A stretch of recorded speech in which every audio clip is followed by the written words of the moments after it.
are you saying that I don't need to give consent? Is that what you're saying? Because if you are saying consent to your autonomy, and I'm also saying consent to, I don't want a child from this. Hi, my name is Dr. Larry Lawal. Esther Alaribe. Lemisi Olua. Beverly Alan. Did you show me?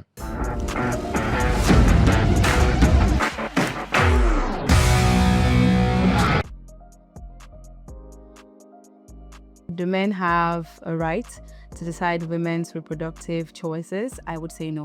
But you know what my answer is going to be? And I would say no for different reasons. Don't come for me yet, because I know people would say, in the context of marriage, you should be able to find out from your husband what he wants and what he doesn't want.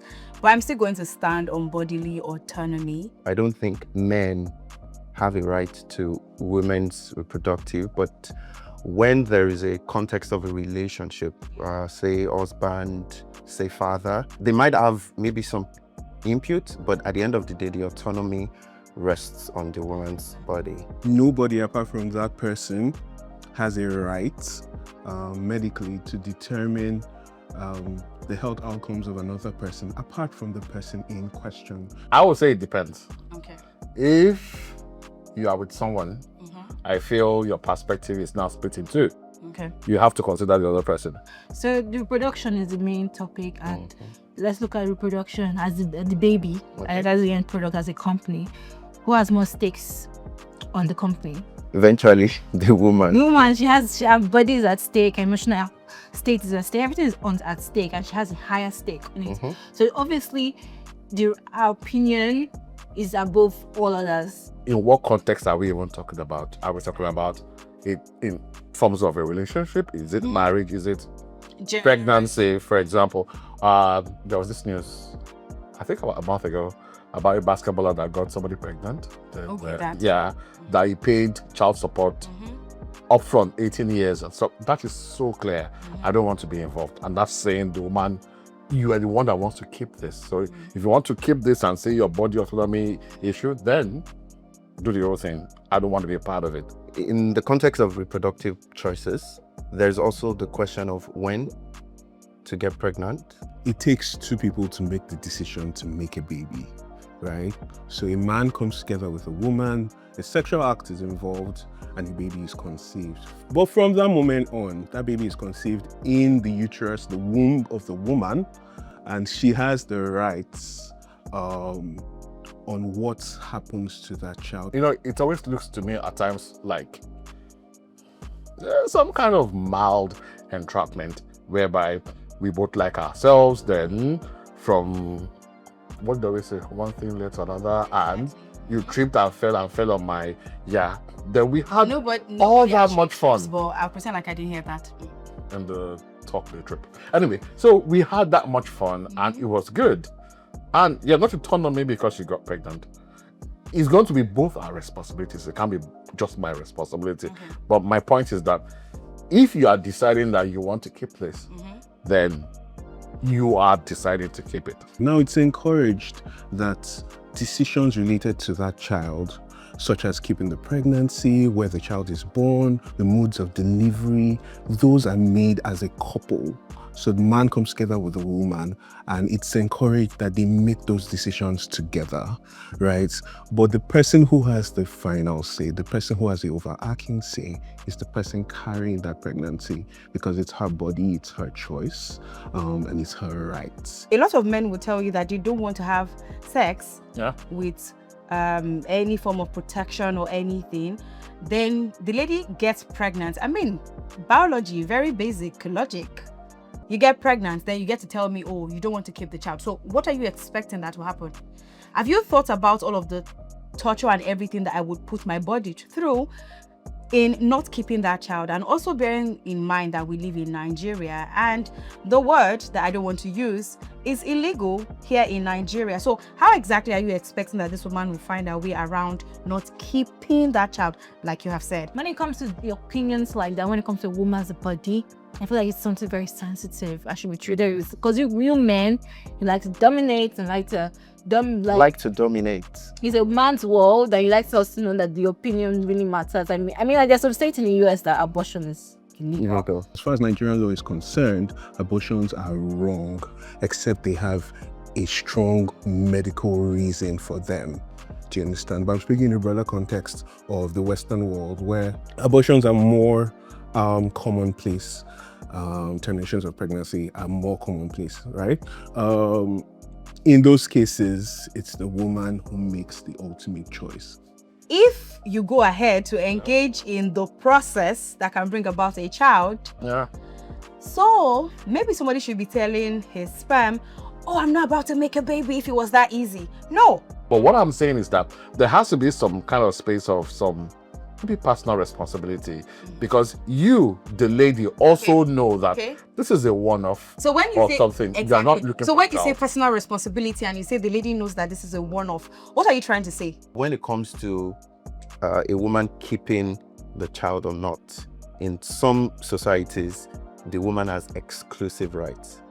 But when the child is born, the man automatically has to be responsible, and he does not get a choice. Right. Either the child is born or not. There seems to be a way that the women I have known, or the women myself and my friends have known, seem to put it as if it's the guy's fault. When you sleep with somebody, I think people need to There understand. has to be obvious. There has to be consequences. Yeah. I need to be. That's why it's preventive pregnancy. Like, take it as seriously as you would then than when you do now. So like, okay, am I going to have sex with this person? The consequences are that we can have a child.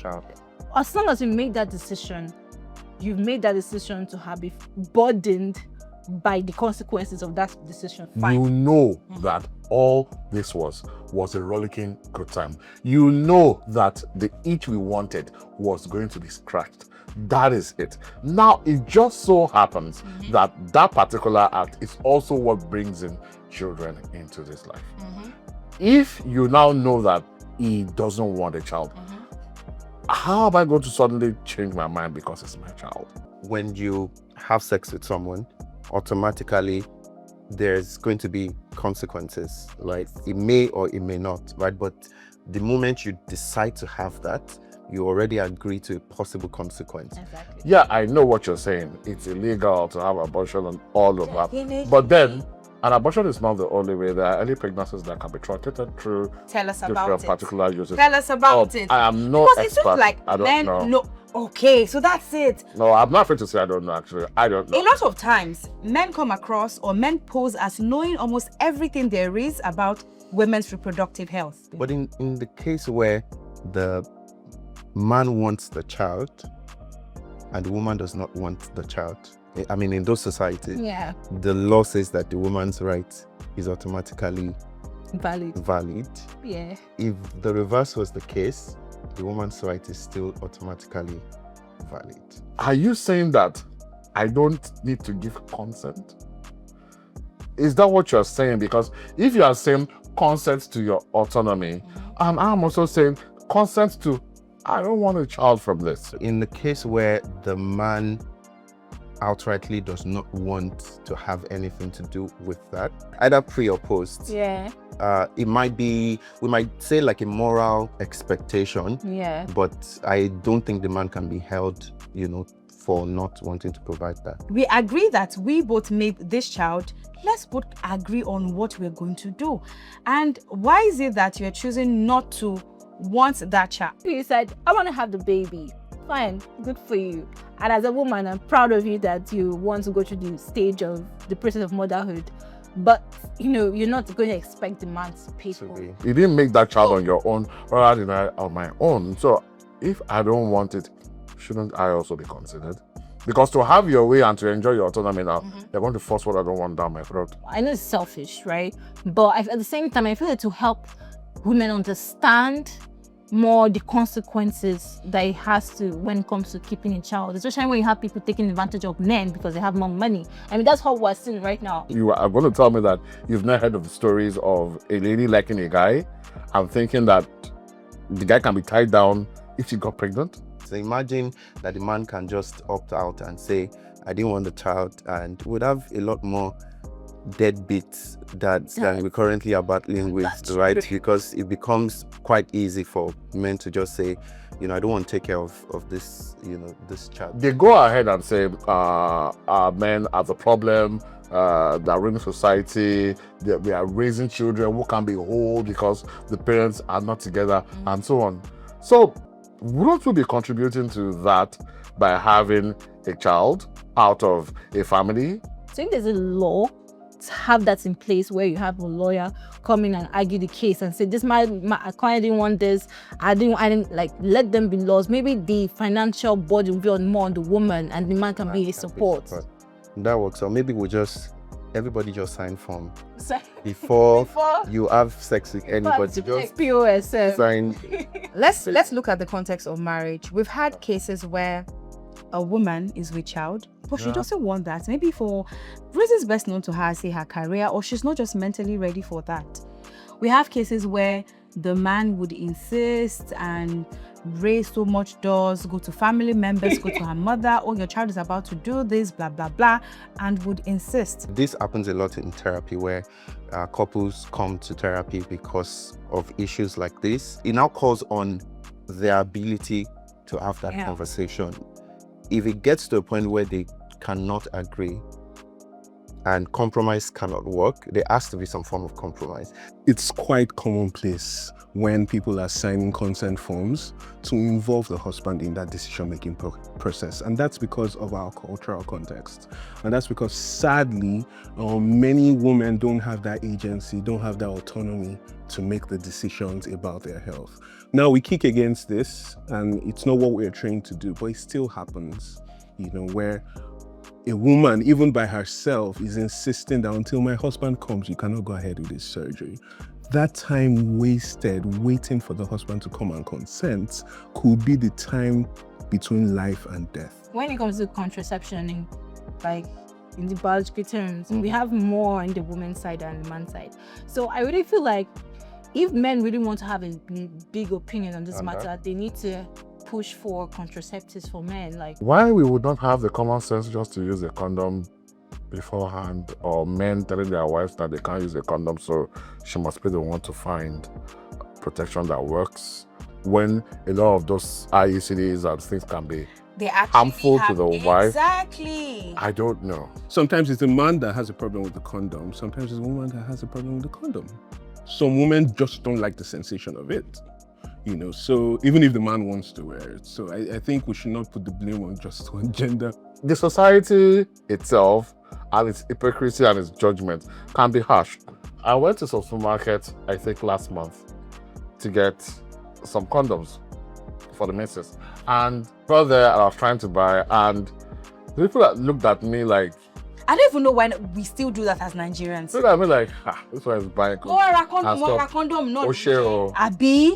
But if you were married to someone and a man, of course, decides to do vasectomy and you were not done with the number of children you want to have, wouldn't you want to have an opinion? I mean, that's basis for, closure of the arrangement as a relationship as it looks. He has every right to say he wants to have a vasectomy, but when you're married, right? And in all fairness, it's a union, it's an agreement. There has to be some form of agreement. And I think that will be vice versa for as a woman as well. Yeah. But as a man, the only thing you're doing is pushing out sperm. Anatomically, you will still get that feeling that you did have an orgasm. It's just that the sperm doesn't come out. That is the only difference, I think. I'm not sure, but I'm sure. Yeah, because I think it comes out, but whatever is in it is it's just now not invalid or not it's potent. sterile, it's not potent. But like, as a woman, it's my body. Like, do you know the effect pregnancy has on a woman? Like, it literally changes your life forever. So I feel like it can't be vice versa because of our stakes are higher. I just subscribe to condoms. They're easier. I sat down with my wife and we discussed it. I don't think that men should